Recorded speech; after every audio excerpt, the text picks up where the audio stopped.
Mercedes-Benz trouxe para o Brasil, depois de desenvolvimentos na Alemanha, uma nova forma de produzir e operar ônibus. Em 1958, surgiu os monoblocos, veículos cujo chassi, motor e carroceria integravam uma peça única. Itens de conforto e segurança inéditos começaram a fazer parte dos veículos nacionais. O Brasil realmente começava a fabricar ônibus de verdade. Apesar de os serviços de auto-ônibus no Brasil existirem desde os primeiros anos de 1900, com serviços como o de Otávio da Rocha Miranda, no Rio de Janeiro, considerado um dos primeiros regulares do país, em 1908, pode-se afirmar que na história do transporte coletivos, o Brasil começou a produzir ônibus de fato em larga escala há pelo menos 50 ou 60 anos.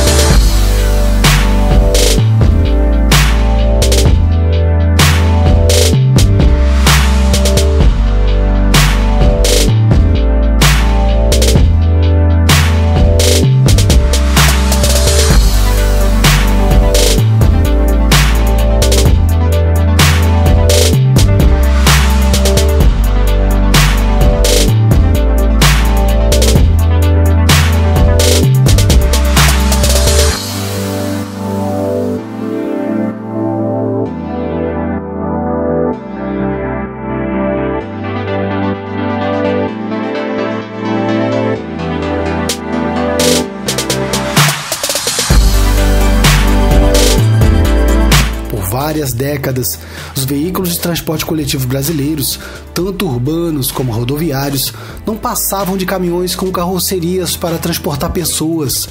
As carrocerias foram evoluindo ao longo do tempo, das jardineiras com bancos laterais e cabines de caminhão, com o resto adaptado para ônibus, passaram a ter um design um pouco melhor. E a improvisação para a produção dessas carrocerias dava lugar a um trabalho um pouco mais profissional. A madeira dava lugar a elementos metálicos.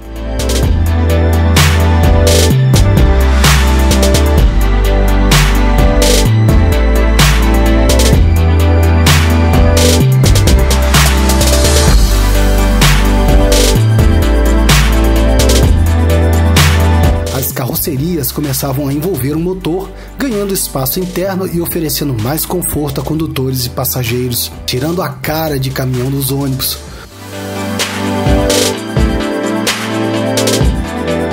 Um dos primeiros modelos assim foi lançado em 1933 pela Grace, que pela estranheza inicial que provocou, foi apelidado de Sinfonia Inacabada. A falta do focinho do caminhão dava a impressão para os acostumados com os velhos modelos de que os ônibus não tinham sido acabados, de que faltava uma parte. As carrocerias evoluíam lentamente, mas em relação aos chassis e motores, quanta diferença! O que se via eram ônibus com almas de caminhão. Assim, os feixes de molas eram mais duros. Os caminhões estavam preparados para receber peso superior ao da carga humana, como muitos diziam, e provocavam solavancos e muito desconforto. A segurança também não era ideal para o transporte de pessoas.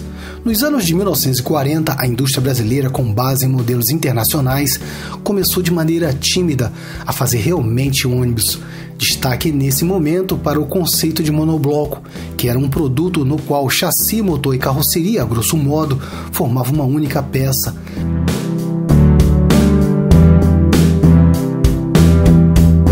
Muitos pensam que a Mercedes-Benz foi a primeira indústria no Brasil a produzir monoblocos, mas analisando melhor a história, isso é um engano. A GM em São Caetano do Sul, em 1946 e 1947, fez o que se sabe ter sido o primeiro monobloco brasileiro. Era o Coche Nacional, época na qual a empresa de origem norte-americana também produzia carrocerias. Mas foi no final dos anos de 1950 que o monobloco revolucionou de fato o mercado e a produção de ônibus no Brasil, conferindo maior conforto aos passageiros e respeitabilidade aos produtos brasileiros. E isso foi feito pela Mercedes-Benz, que trazia de fato o conceito de ônibus para a indústria nacional. Surgiu o monobloco O321, algo diferente de tudo que se sabia de ônibus no Brasil. O modelo logo conquistou frotistas de serviços urbanos e rodoviários de todo o país. Pela sua qualidade, com materiais nobres usados na fabricação e funcionalidade por ser mais leve e aerodinâmico.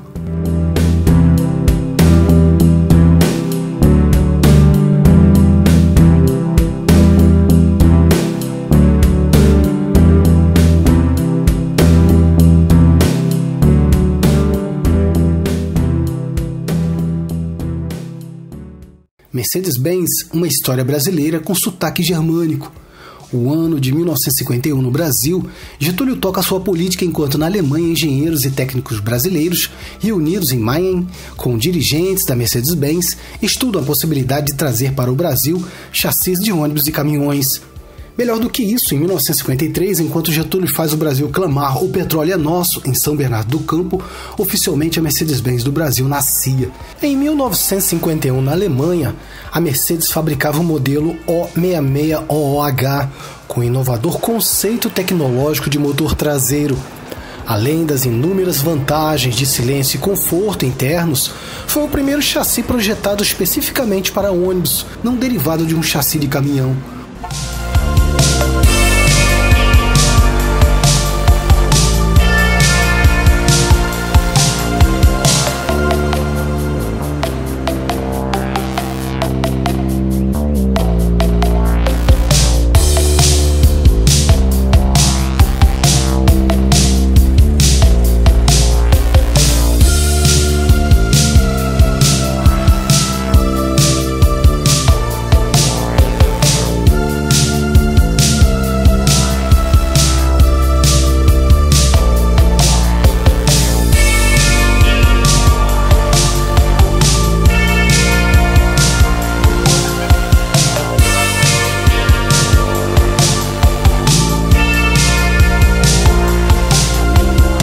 De 1954 começa com o projeto de um novo modelo de desenho integrado, chassi carroceria, perdendo peso devido ao uso de novos materiais e perdendo os apoios laterais e coxins de sustentação do chassi, nasceu o O321H. Falando sobre a sensação de andar em um Super B, o nosso O321 era diferente, macio, silencioso e quando o motorista pisava no freio, a frente baixava delicadamente para depois retornar à altura original. E sabem por quê? Foi o primeiro ônibus a ter suspensão dianteira montada com amortecedores telescópicos e molas helicoidais, coisas que só os automóveis possuíam. Quase pode-se garantir que o primeiro ou o segundo O321 saído da linha de montagem foi usado pela turma de geologia da USP. A motorização do modelo O321 seguiu o mesmo padrão da Alemanha. Motor diesel de injeção indireta, 6 cilindros e 110 HPs. O modelo urbano possuía 4 marchas sincronizadas e rodoviário 5. O O321H produziu uma mudança geral no conceito de ônibus. O design com linhas arredondadas conferiu um efeito harmonioso, com portas traseiras atrás do eixo e dianteiras à frente do eixo dianteiro. Um sucesso, não somente brasileiro, mas mundial. A Mercedes-Benz produziu em torno de 38 mil unidades do modelo em todo o mundo. Alguns anos depois, o Brasil começava a exportação do modelo para a América Latina. Com isso, nosso presidente Bossa Nova, que era chamado por Juca Chaves, deu ao país a chance de sair de uma economia primária, baseada na exportação de grãos, e trilhar o caminho das nações emergentes e industrializadas. No Brasil, em 1955, a Mercedes se prepara, utilizando os serviços da Sufunge para a fundição dos blocos dos futuros motores. Finalmente, em 1956, já no seu governo, Juscelino Kubitschek grita do alto de um palanque: o Brasil acordou para a história. Estava inaugurada a Mercedes-Benz do Brasil. Até 1958, a Mercedes-Benz produziu chassi e caminhões, enquanto o projeto de um ônibus verdadeiramente inovador ficava pronto para enfrentar nova realidade. O monobloco O321 da Mercedes-Benz também permitiu outro êxito ao Brasil que permanece até hoje: a presença dos ônibus brasileiros em diversos mercados mundiais. Foi a partir desse modelo que as exportações de fato começaram a ser realidade na indústria de veículos de transporte coletivo. Em 1961, o Brasil enviava 550 monoblocos O321 para a Argentina. Chile e Venezuela também foram compradores do modelo nessa época.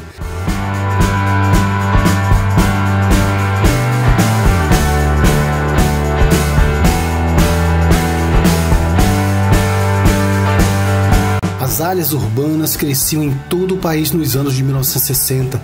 Cidades como São Paulo já davam sinais de metrópoles e o trânsito começava a ser um problema em algumas regiões. Isso influenciava diretamente nas necessidades de se produzir ônibus urbanos melhores. Quanto ao setor de transporte rodoviário, esse crescimento de algumas regiões em detrimento de outras também exigia veículos de mais qualidade e potência. O número de viagens intermunicipais e interestaduais por estradas aumentava significativamente. Era um contingente cada vez maior de pessoas de regiões com menos recursos que procuravam áreas onde se concentravam a geração de emprego e de renda. Os trajetos se tornavam mais longos e os serviços rodoviários mais utilizados, pois nos anos de 1960, fruto da política de incentivo à indústria automobilística de Juscelino, as ligações ferroviárias diminuíam e a participação nos deslocamentos. As rodovias recebiam um número maior de carros, ônibus e caminhões que transportavam passageiros e cargas antes levadas pelos trens.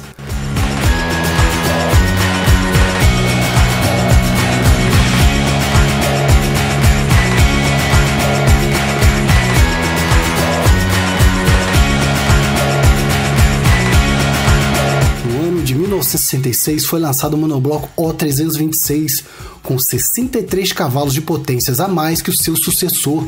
Durante a década de 1960, a Mercedes continua a evolução do modelo e da motorização.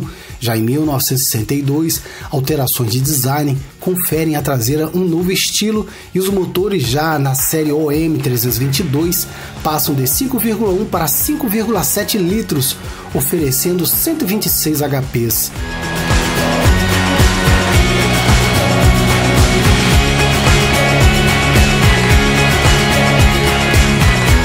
Em 1963, os avanços continuaram e a Mercedes-Benz equipou seus monoblocos com freio motor e direção hidráulica.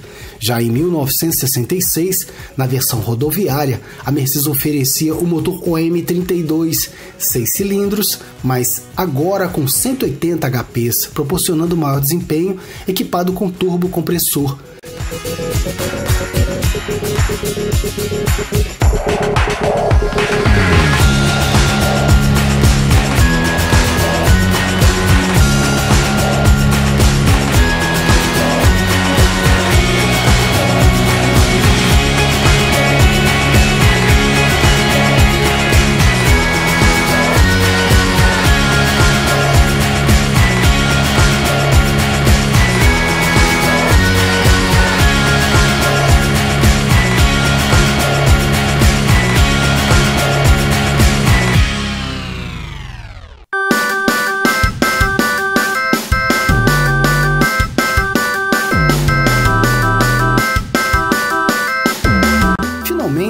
As maiores mudanças ocorreram em 1968 e 1969.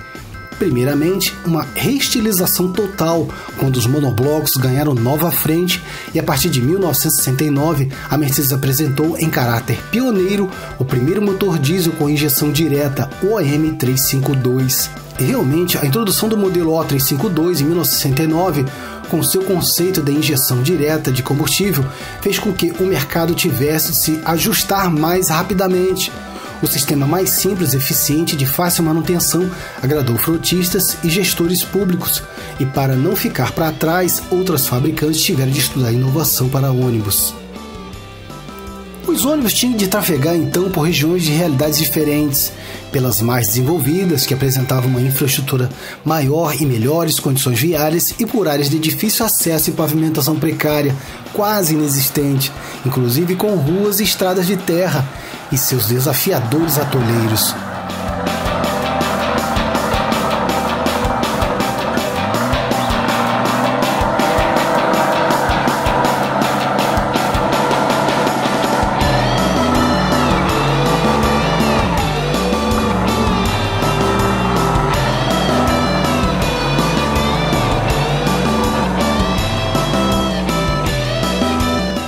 Permitia que regiões menos abastadas fossem segregadas totalmente e cumpria um papel social de ligá-las às áreas de maior desenvolvimento. O mercado exigia ônibus mais potentes e com maior desenvolvimento tecnológico, e os monoblocos mais uma vez deram uma resposta a esse novo contexto. Os trajetos rodoviários longos e as maiores exigências dos veículos no trânsito urbano, com o para e anda de congestionamentos e com linhas que serviam ao mesmo tempo bairros de difícil acesso e modernas ruas e avenidas para a época, pediam ainda mais da indústria.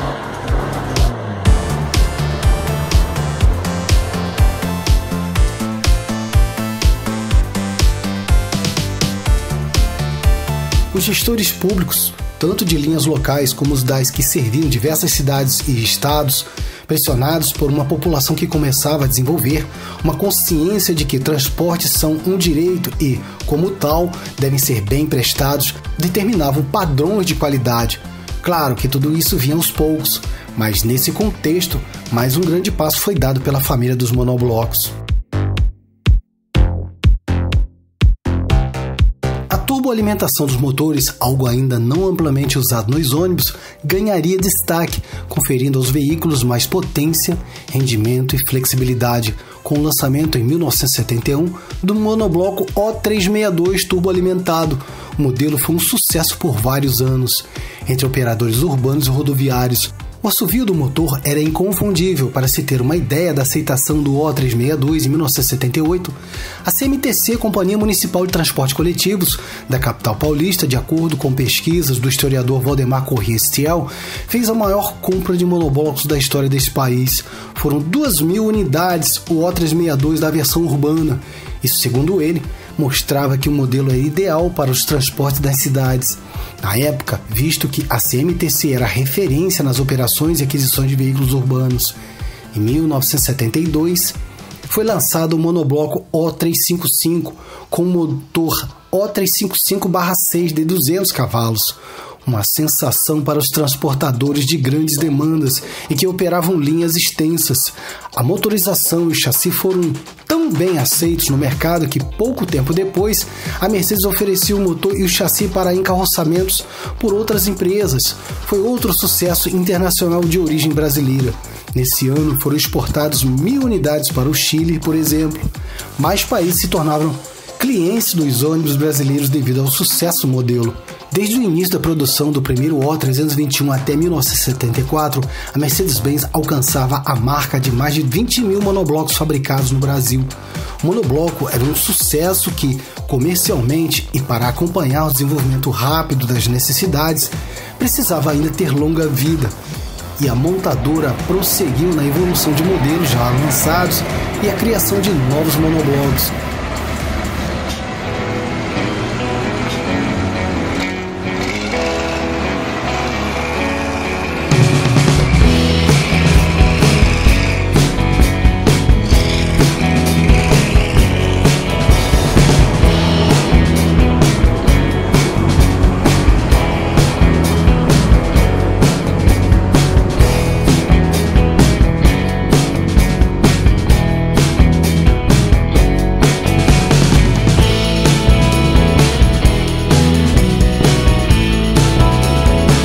Em 1978, surgiu o inovador O364 nas versões urbana e rodoviária.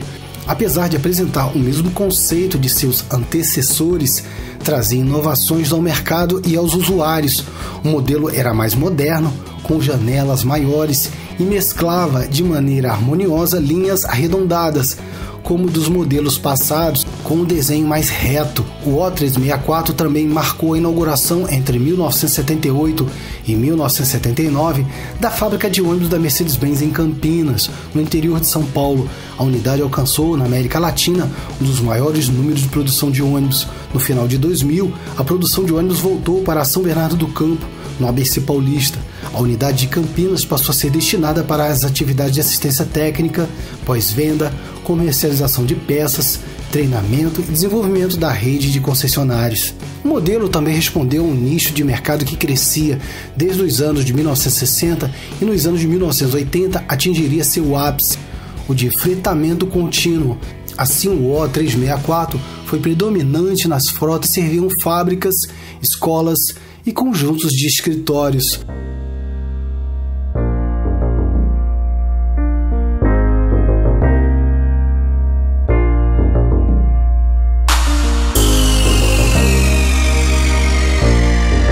Uma versão mais potente e com sistemas de operação urbana mais moderna foi lançada nos primeiros anos de 1980 pela Mercedes-Benz.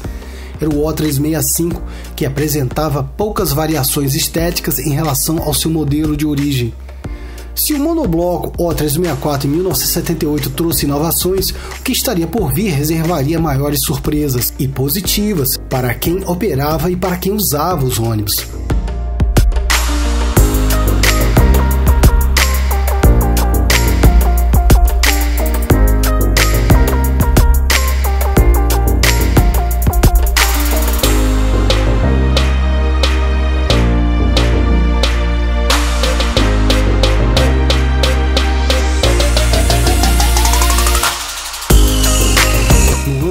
1984, após uma forte presença do O364 no mercado brasileiro, a família de monoblocos passa por uma grande reestilização e traz novos elementos de mecânica e parte elétrica que fizeram muitos frotistas se admirarem.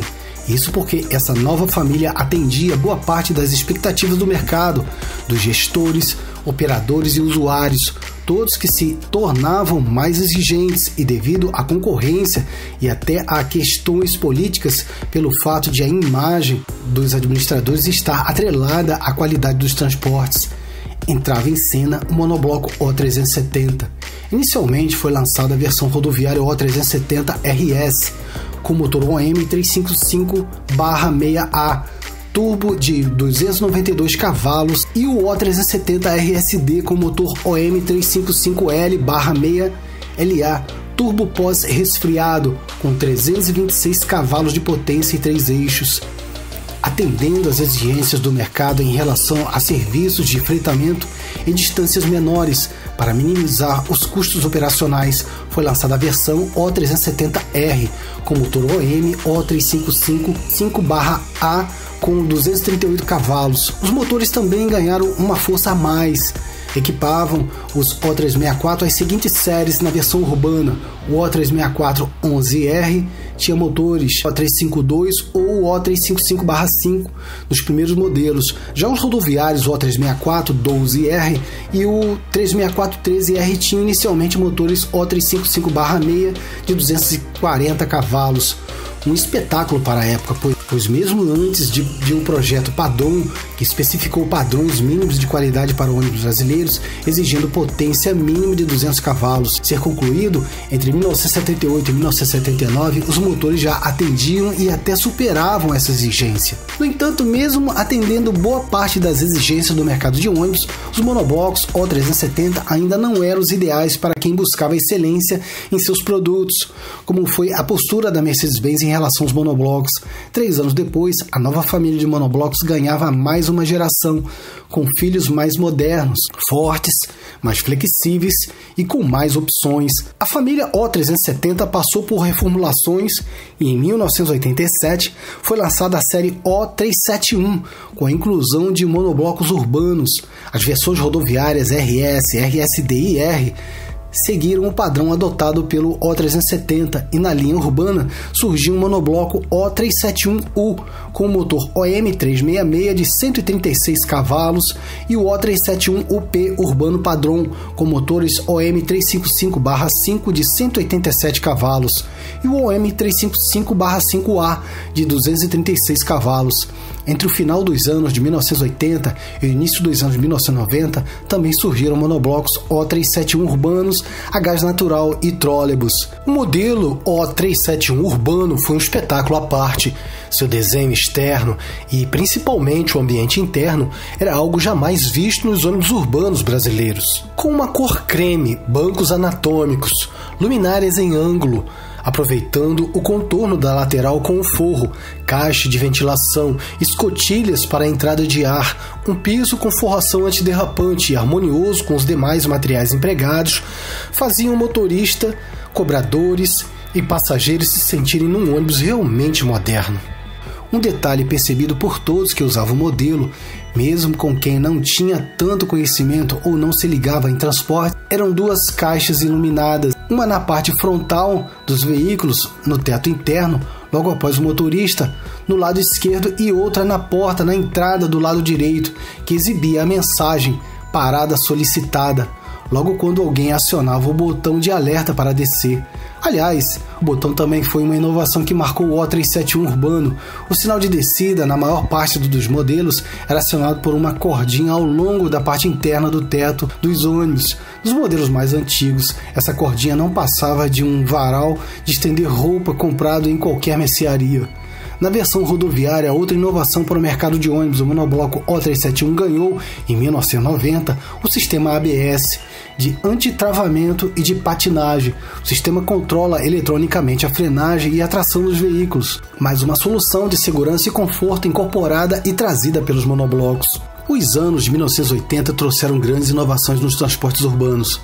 Talvez um dos motivos tenha sido a linha norte-sul do metrô, já em plena atividade, que conseguiu aliviar bastante o movimento passageiro nos ônibus.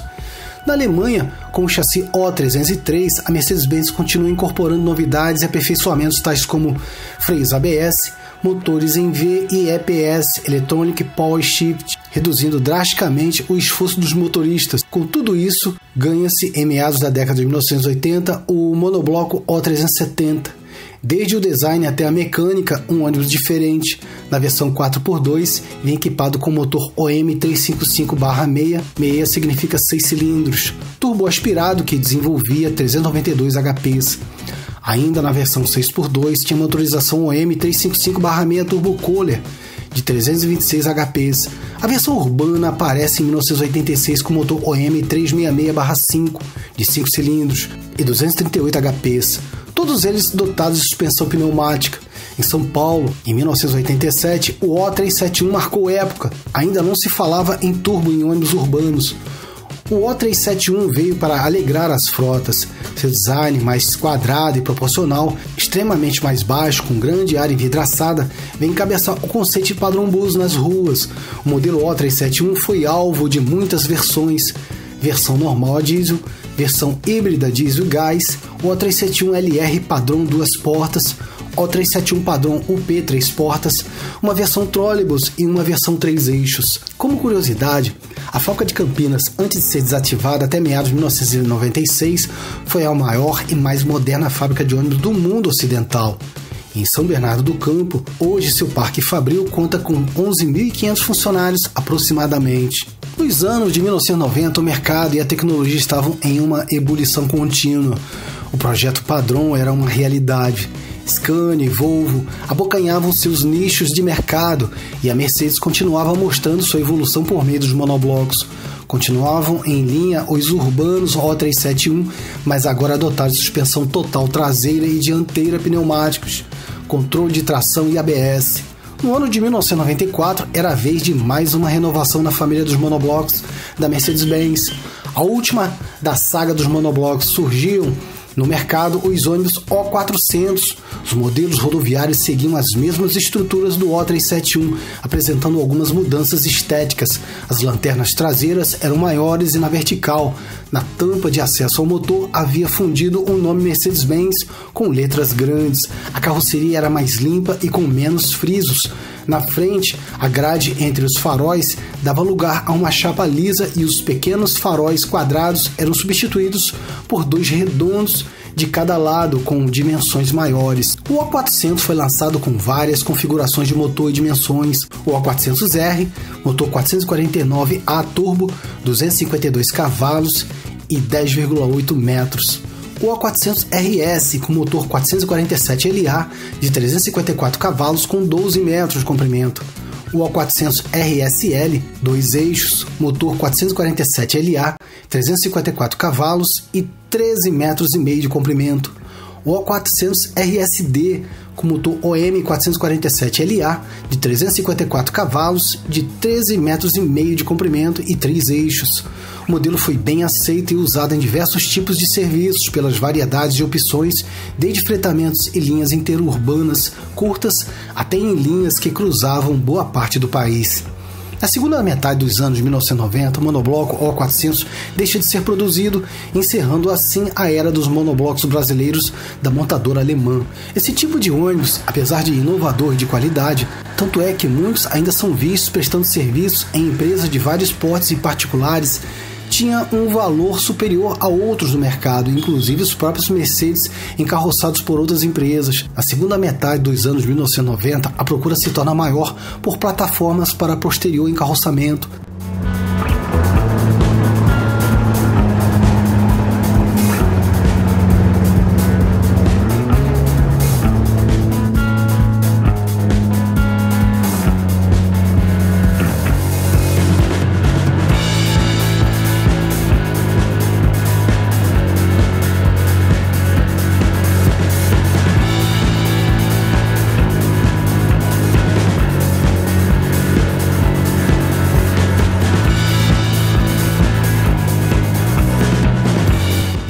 1993 é lançado o modelo O400 rodoviário com motor OM447LA de 12 litros e 354 HPs.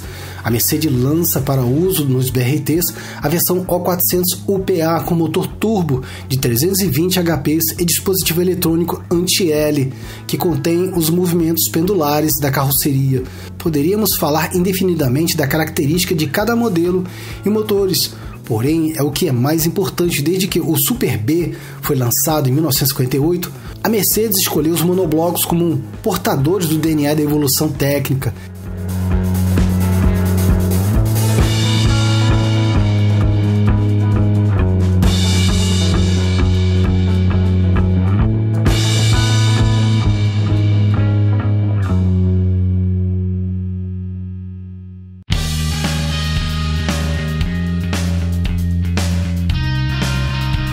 Os monoblocos estiveram no mercado como genes da Mercedes, mostrando ao país e ao mundo sua capacidade de pesquisa e inovação técnica.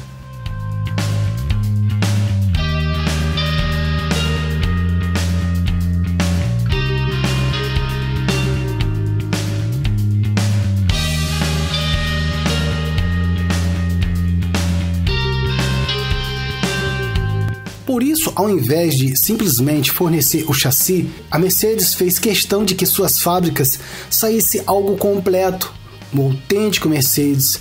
Por exemplo, seria de se esperar que alguém se referisse a um modelo rodoviário como um Mercedes de suspensão pneumática, e não um CAI de suspensão pneumática.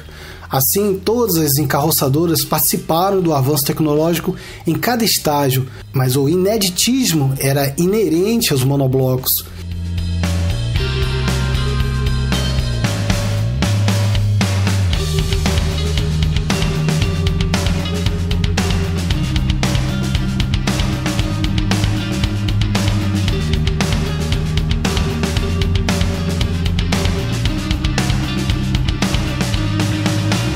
Em 1996, a Mercedes cessou a fabricação dos monoblocos, justificando sua concentração no fornecimento de chassis para atender a crescente demanda. A participação dos monoblocos na produção total da fábrica girava em torno de 10% do seu total, o que justificava o fato de terem sido os pilotos da evolução. O que se crê que as surpresas terminaram na década de 1990. Hoje a Mercedes-Benz identifica-se como EvoBus, uma poderosa combinação de Mercedes Cetra, e como somos um país sedento por ônibus, em breve teremos mais agitação.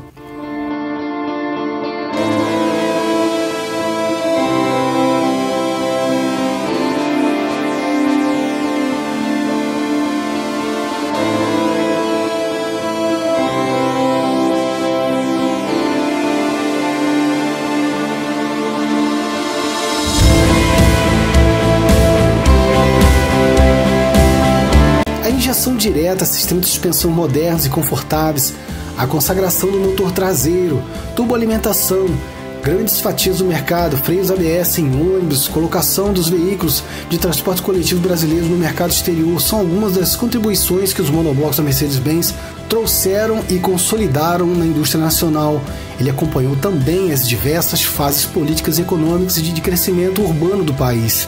Muito mais do que isso, foi personagem principal na criação de um novo conceito de produtos, proporcionando aos brasileiros, mesmo que de forma tardia, um direito básico de qualquer cidadão: andar em ônibus de verdade, que ofereça um mínimo de conforto e segurança. É claro que esse processo foi lento e que, paralelamente aos monoblocos, ainda havia muito caminhão vestido de ônibus, mas aos poucos esse conceito arcaico foi perdendo espaço e mesmo os veículos encarroçados já eram colocados sob chassis com especificidades para transporte coletivo de pessoas. A indústria nacional e a mobilidade urbana, sem dúvida, devem muito aos monoblocos.